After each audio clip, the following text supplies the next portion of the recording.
and go on up the steps. Amazing. And this is the original stand. We found the cash register actually upstairs, upside down in a pile of rubble. It is so heavy, it took 3 men to carry that thing down the steps. Just the cash register part. Wow. It is heavy. Real heavy. You know, my dad had a Texaco station for 40-something years. He opened it before World War II. And he had not that many keys, but he had a cash register like that. You'd have to push. And I can remember going in grocery stores at a checkout where the checkout people would push the buttons and then count your change back to you. Well, we had a store in Somerset when I was just a kid. It was J.C. Penney's. But you know when you have a drive up at a bank, how they have that tube that takes your stuff over to the main person, whatever, Right. an air tube. That's what they had in this old department store in Somerset. The basement and the first floor, they had these tubes, and they would put your money in this little tube, and it would vacuum it up, clear up to the third floor where the accounting department was, and send your change back down. Right. What about these trains? Now, Now, this is the Western Maryland Historical Society train, and they sold it back. Each year they did a different car, and so I actually have 2 sets because we collected almost all the cars and that's from Myersdale. Okay. You came from Cumberland? No, you came the other way. I came from Pittsburgh. Okay. Myersdale's the next town, the next major town. Right, about 12 miles away. Correct. And there they have the train station that they converted into their visitors center. And their historical society did this to raise money to do the train station. So there was a different car every year. Okay. So I actually have 2 sets. Now that train is my train. So The one up here. yes, that one. There was an organization in Somerset that did, it was Laurel Highlands Model Railroad Club, and they had a big exhibit where they had corporate train, and it would run all over this building up there. And each year, if you paid so much, you got a logo car, a car with your name on it, plus then the rest of it, like 150, went to kids in need. Okay. So each year I participated. And after 5 years, you got your engine, and that's actually the engine I got. So at the end of getting all my free stuff and participating, I said, I want to stay in another year, but I want track. You want track? I said, yeah, I want track. So the next year I said, I'll stay in again, but I want track again for the value of the car and so forth. Okay. So then I said, okay, now I want it up in my building. So they came and they put it up for me. Really? Dang. So now I'm in the process of hopefully selling this, but my husband says the train's going home. So, He's not going to get rid of the train or the track. no, but then I bought the B&O because this originally was the B&O railroad out here. Okay. So I bought the B&O cars to go with my train. So Now you bought this the engine. the engine, after I was in 5 years, I got the engine free. I had to stay in 5 years to get the engine, but I actually stayed in 7 or 8 years. So this is the original safe. Actually, the building, Penrose Wolf is who built the building, and that's how I have it listed on the register as the Penrose Wolf building. But of course, we had to add restrooms. The only plumbing in this building was a sink here and a toilet in the basement. That was the only plumbing in the whole building. The only electricity was this room and the opera house, and the rest was a couple hanging lights throughout the building. The only heat was this room and the opera house. So we had a lot of major work to do and money to spend. This clock's got to have some age on it. Yes. Yes, actually, like I said, I'm in the process of hoping to sell this, but there's some things we're taking that we have accumulated that we want to take. So this is where you made your pizza. Yes. What did you different about? Did you do anything different in your dough? It was a rental for the first 5 years, okay? And when she left, she wouldn't give me her recipe. So she made dough for me for about 4 months. And then she said, I'm not making dough for you anymore. You have to make your own dough. So it was like, okay. So my daughter-in-law and I messed around and messed around. We tried this, we tried this. Some we burnt, some wouldn't get done. Some tasted terrible and so forth. Finally, I don't know what we did, but we took things from separate recipes that we found in books and put it all together, and it came out to be a really good dough. Wow. It wasn't a thick crust, but it wasn't super thin crust. But it was very good. And one of the secrets that she had told me, or her dad showed me, most people that make their own dough use an actual mixer. He used a slicer dicer. A slicer dicer. Like it would cut up cabbage and all this stuff for restaurants. That's how I mixed my dough. Instead of taking like a half an hour to make dough, it took 3-4 minutes to make a batch of dough. So I think it was a lot in that. And then we were really happy with the dough itself, the taste of the dough, but we still couldn't get it right. We couldn't, when it would go through the oven, it just wasn't right. So there was a pizza shop in Berlin, and we asked them if we could come, that we knew made their dough. So we said, can we watch you when you make your dough? We don't want your recipe, we don't want to do that, but can you let us watch so we can see what we are doing wrong? So they said, yeah, come on over. So we went over and hear what they did and what we did after that. Normally when you use yeast, you think warm water. You use ice cold water. Ice cold water. Because you don't want it to start raising till you're ready to put it through the oven. So I would make all of it and cut it up, and we did, personal, small, mediums, and large. So I would make enough dough to fill one whole side of that cooler back there. And a batch of smalls, a batch of mediums, a batch of large, 2 batches of larges actually, and so forth. Put each one in a bag, let enough air in that bag, and then twist it, but put it in there. So being that it's cold, it only raised a wee little bit. Yeah. But when it hit the oven, that's when she raised. It was excellent. It was really good. It was. I bet you received a lot of compliments. So anyhow, we had no idea you would use cold water. That was the last thing I thought we would use. And I've done a lot of baking, and like I say, I never thought you would use ice water. Wow. But that was the trick. Interesting. So this was the actual, basically, mill part. So this was my retail area. This was like foodstuffs and so forth, and all food mixes and jellies and jams and all that kind of stuff. That was in here. This was my bakery.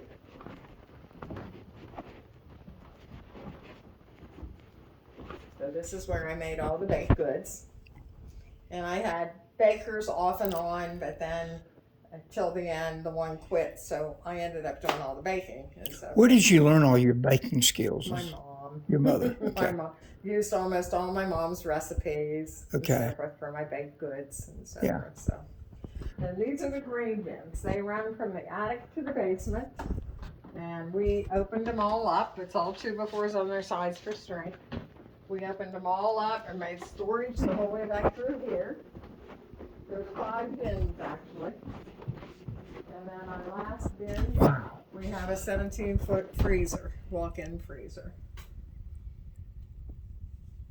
I wonder when they put the freezer in. I put the freezer. Oh, you put the freezer in. Yeah, I put the freezer in. And we're the ones that opened this all up. Judy, you must be been working 12 hours a day. We were. We went to work at our regular job and came straight here and worked till, like I said, 11 o'clock almost every night. My. And I had 2 carpenters, 2 plumbers, and 2 electricians. And I would come in every morning before I went to work at Marisdale. Our company was over at Marisdale. And I would come in and meet with the contractors and say, Okay, this is what I want, or what are you doing today? This is what I'd like to have, or whatever. Because I do my best thinking at 2 o'clock in the morning when Yeah. I can't sleep. Yeah. My creative thinking. So I come in and say, "Oh, I thought about this. Can we do this?" so, Hmm. so anyhow. Anyway, wow. So I have a lot of clothes, so I had to move all my stuff and keep out of there. So it's in boxes and all that all over here. So the new person, they aren't ready to use this part. So I said, well, can I set it up for my antiques as an antique shop? And will you sell my antiques? And they said yes. So we got all this to rearrange. But this is small town USA, so forth. I wanted storefronts. I had been in Wilmington, North Carolina at, it was some type of a factory.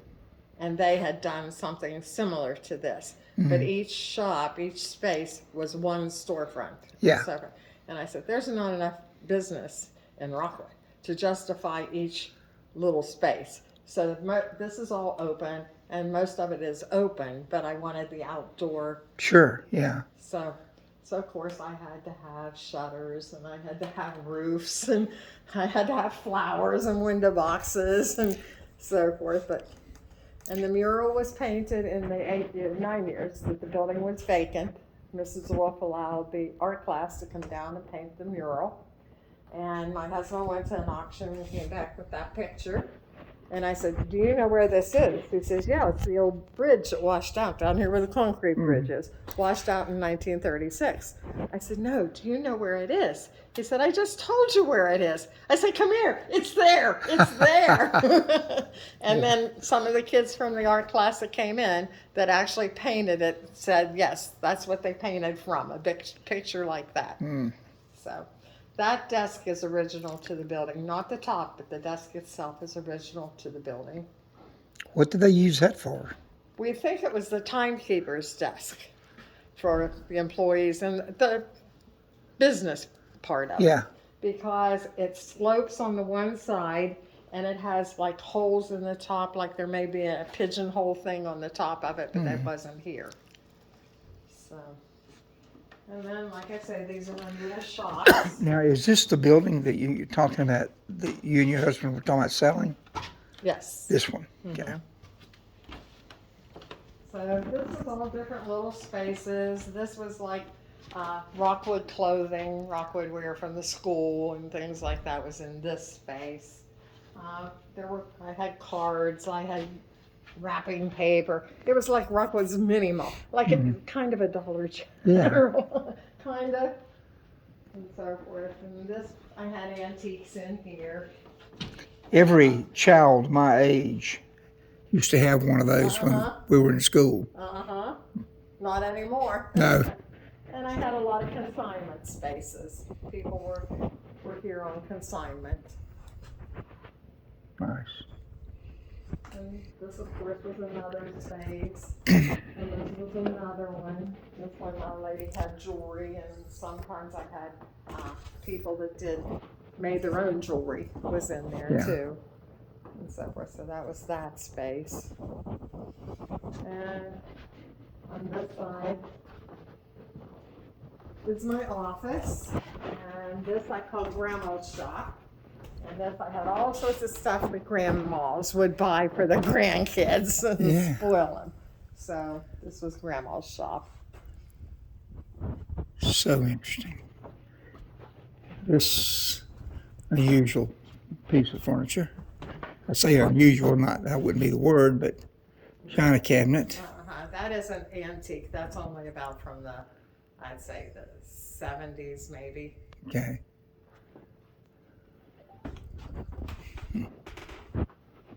And this is the freight elevator. It was up in the attic. We found it up in the attic and we brought it down. It was last inspected in 1928. And the neat part about it is Pittsburgh without the H. So the fourth grade always does a tour here. And so I'll say, okay, let's all spell Pittsburgh. So some of them will, in fourth grade, some of them will put the H on and some of them will not. So I said, see, you're both right. There it is without the H. Well, at one time, was Pittsburgh spelled without the H? Yes. And it's a historical thing. The government wanted all burgs to be the same. They had an H, and the government made them, the postal system, made them take the H off. They wanted all burgs the same. And then after about 30 years, they said, no, we're not like all other burgs. We want our H back. And they did. Really? Mm-hmm. Uh-huh. I wonder what year that was. I think it was in the 30s. Somebody sent me a newspaper article that they found in one of the Pittsburgh libraries, and I think it was in the 30s. So Pittsburgh got their H back in the 30s. Yep. And this was an elevator. Correct. And this is where Santa Claus sits. I always fixed this up and decorated it for Christmas. Yeah. And Santa always sat there. And these are the original stairs, which of course we could not use for fire code. So we had to seal everything off, but those are the original stairs. And here's another space area. So much room in here. Oh, it's big. We scrubbed every inch of this building by hand, so believe me, I know how big it is. And then one night I got this brainy idea and came in and said to the electrician and the carpenter, I said, can we use ladders? Because I thought, how are we going to get lighting down here where I need lighting? Excuse me a second. You go ahead, sure. Hello? Mrs. Fletcher. Yes. Hi, Todd Miller. How are you doing today? I'm fine, Todd, and you? Not bad, thank you. Good. Hey, I seen you got some pellets in, Yes? and we'd like to get 4 ton. I mentioned to you here a couple of weeks ago. Uh-huh. I was wondering if Terry would be around this Saturday. I'd come down and pay you for them and pick one of them up. Okay, I think so. I'm not at home right now, but I will ask him and then I can call you back. But as near as I know, he has nothing going on right now on Saturday morning. Okay, it'd probably be about 9:15 to be safe. That way, if I have to work, I'm covered. If not, I'll still be there about 9:15. You know what I mean? Uh-huh. Okay, I'll get back to you this evening once I get home and he's mowing finally. Okay, well, I'm in the middle of a few things myself right now, so if it goes to my voicemail, just leave me a message. Okay, that sounds good. All right, thank Okay. you very much. Uh-huh. Thanks, Todd. Okay. Bye. Bye-bye. And tell me one more time, the purpose of the ladders? I wanted to get the lighting down that would, light it up well, because this was all retail space. And so I came in and I said, well, can we use ladders and put track lights and then suspend the ladders? And he says, I've never done it before, but it sounds like a plan to me. So Looks like a good plan. So that's what we did. So, like I say, these are 2 o'clock in the morning things. They probably say, will you please sleep all night? Yeah, if you just had a good night's sleep, you probably wouldn't have the ladders.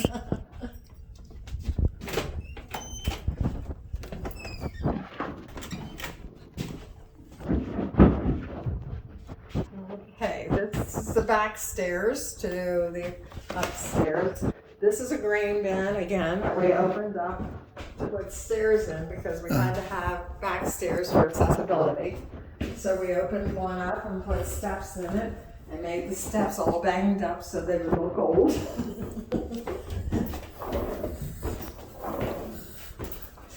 This is Rockwood in 1905, and this is us. And let me see, where am I at here? Wow. And then this was taken probably 7 years ago. This is the bike trail going along here, and this is us then. Well, this building was built in, what, the 1700s? No, 1880s, 1890s. 18, okay. Mhm. Okay. Okay.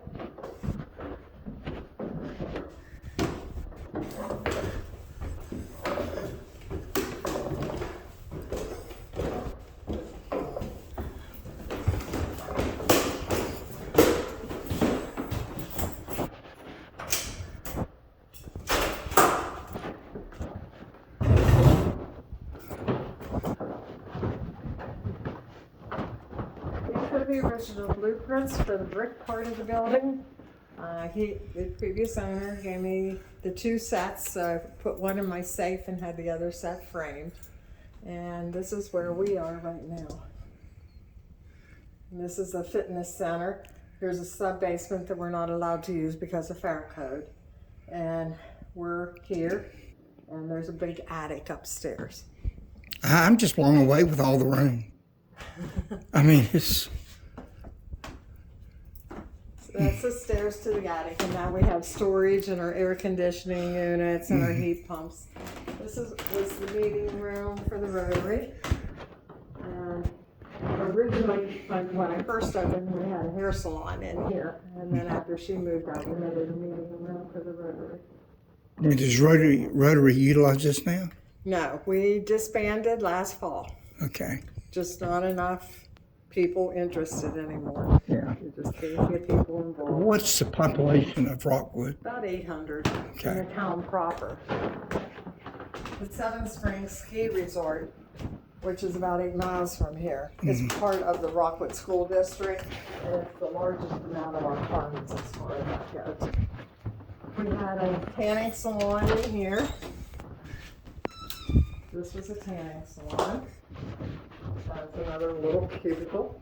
Golly, you have so many things going on. That was Rockwood's mini mall. This was a massage area. I had a massage therapist. And this was her waiting area, and this was her massage room. Wow. And we had a full shower and all that, a full bathroom in here because she did salt glows and mud packs and all that. So there's a shower and a toilet and so forth in there. Now, how long ago did you have this? Rented probably the last was maybe, well, I've been closed for 3, so I'm gonna say 8 years maybe. Okay.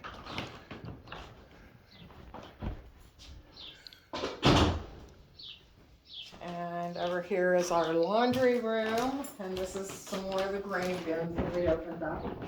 Her shower, and that was in a grain bin, and this is our laundry room, and that was a part of the other grain bin. This was my kitchen for the caterers. Almost everything that was done for the Opera House was catered, except I cooked for Rotary. So this was my kitchen to cook for Rotary, and then it was for the caterers. And this is my baby. This is my baby right here.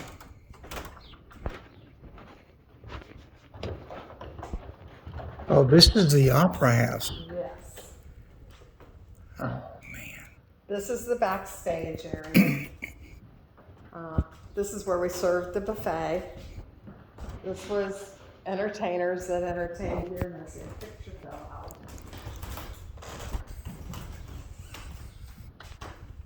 These were all entertainers that performed here. Reba's been here? A tribute artist. Okay. They were all tribute artists.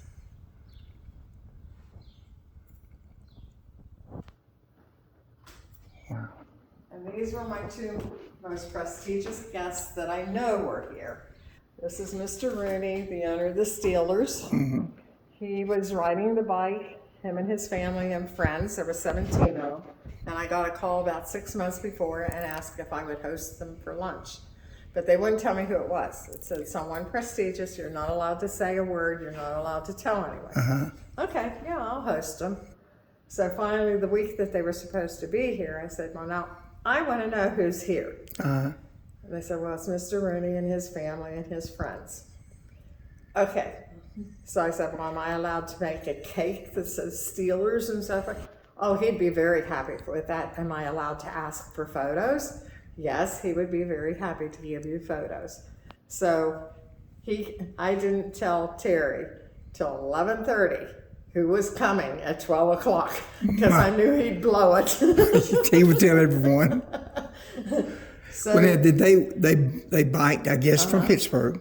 I think so. I think they were from Pittsburgh, but they had their kids, so I'm not sure if they had someone shuttle them somewhere and then they were going from here down to Ohio Pal. But it was funny. Then he had trouble with his bike, so he went over to the bike shop. So on my way home, I sent him over there. So on my way home, I stopped and said to Lynn, did you fix a really nice bike today, an expensive bike? He says, yeah, it was a nice Cannondale, he said. I said, do you know who that was? He says, heck no, I didn't know who it was, because of course he had his bike gear Yeah. on and so forth. And I said, that was Mr. Rooney, the owner of the Steelers. He says, no shit! And Oh, man. Mr. Crouch was a tourist, giving him a similar tour as what I'm giving you. Yeah. And I asked him, well, what do you do, sir? Because he kept asking me a lot of architectural questions. And so I said, well, what do you do, sir? He says, I'm an astronaut. I said, an astronaut? He says, yeah, I'm an astronaut with NASA. I said, you have to send me a picture and a bio, because nobody's going to believe there was an astronaut in Rockaway. And he wasn't biking the trail. He was just traveling through. Yeah. So he did. He sent me a picture and his bio and so forth as far as him. That is so neat. He's the only astronaut you've had. Yeah. And then, I mean, there were people here that I have no idea who they were. Private dinner for about, I'm going to say, a dozen, maybe 15 bikers in the Opera House that this one guy asked me to call. He was staying in the hostel. All the rest of them were staying in the B&Bs. And he said, would you mind doing dinner for us? I said, no, I'll do dinner for you, and so forth. So after dinner, they wanted a mini tour. And the guy that booked this, he says, I want these guys to see the hostel because it's every bit as nice as the B&Bs they're staying at. I said, okay. So we went over to the hostel, and we were on the back deck talking, and these two older men decided they were going back to the B&B. And this guy that booked it said, do you know who that was? I said, I have no idea who it was. You told me you're Tom, and that's all I know. He said, that was Mr. Marriott, the owner of the Marriotts. I said, I cooked for Mr. Marriott? Wow. It was like, oh my God. So we have no idea. You know, they don't want people to know who they are when they're traveling. Yeah. So I have no idea who may have been here in incognito. Yeah. And I have no idea they were here. So that was rather cool. That was cool.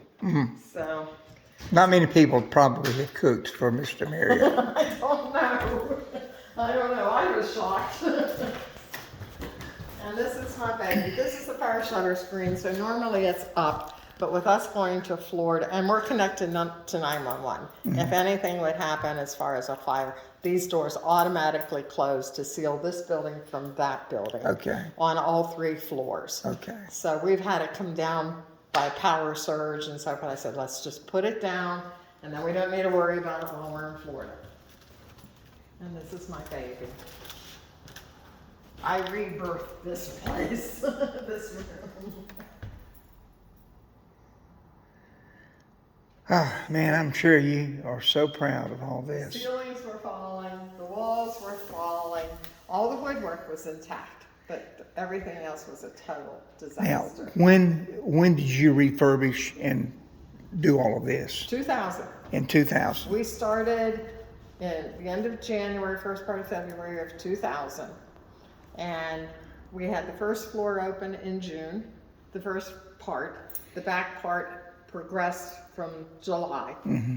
August, we had this done. September, we had all of that done. April, we had the fitness center done. So Okay. within a year, we had everything completed. My husband said I was a slave driver, and he never wanted to hear the word deadline again in his life. So, but we did 85% of the work ourselves and had full-time jobs. So, I mean, it was work. I just don't see how you had the time to well, do all of these projects. No, we did. It And- was just, we were 20 years, 25 years younger. I wouldn't be able to do it now.